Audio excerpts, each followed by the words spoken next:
La question fiscale est importante et selon les périodes, la fiscalité doit prendre différents aspects.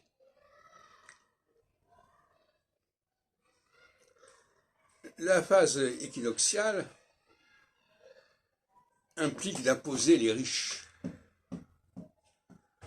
La lutte du 4 août sur l'abolition des privilèges, c'est avant tout un problème d'imposition.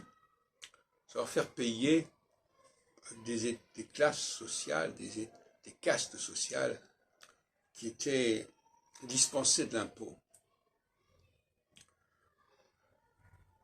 Donc, c'est ça l'abolition des privilèges en réalité. Et elle correspond à une phase équinoxiale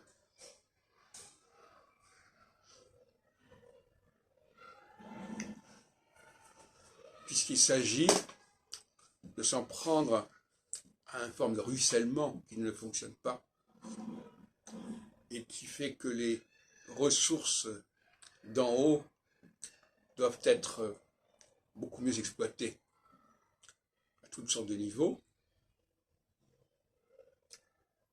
Et puis alors en phase solsticiale, l'impôt n'est pas un impôt d'argent, mais c'est par exemple le service militaire, c'est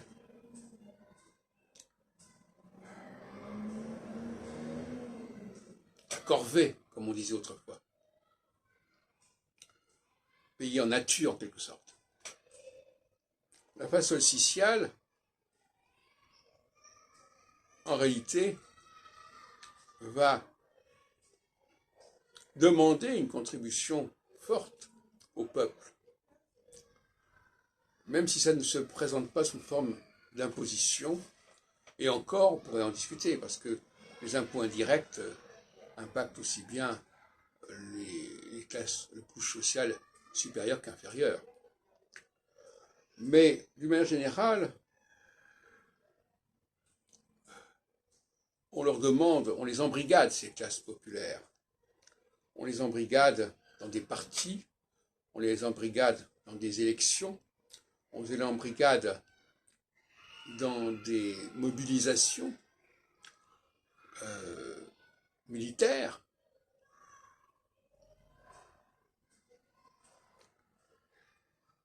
Et par conséquent, c'est ce qu'on pourrait appeler des mises à contribution. D'ailleurs, le mot contribution est synonyme d'impôt. Il faut faire contribuer davantage les gens d'en haut, et pas seulement sur le plan financier, mais aussi qu'elle donne que ces gens d'en haut puissent produire davantage, puissent contribuer davantage par leurs écrits, par leurs propos, par leur enseignement, qu'elles ne le font. Et parfois, il y a un sous-emploi des élites. C'est ça qu'il ne faut pas non plus oublier. Il s'agit de la conscience de ce que les gens d'en haut peuvent apporter à ceux d'en bas. Mais pour qu'ils puissent apporter quelque chose à ceux d'en bas, il faut qu'eux-mêmes aient les conditions optimales pour pouvoir produire, si on peut dire.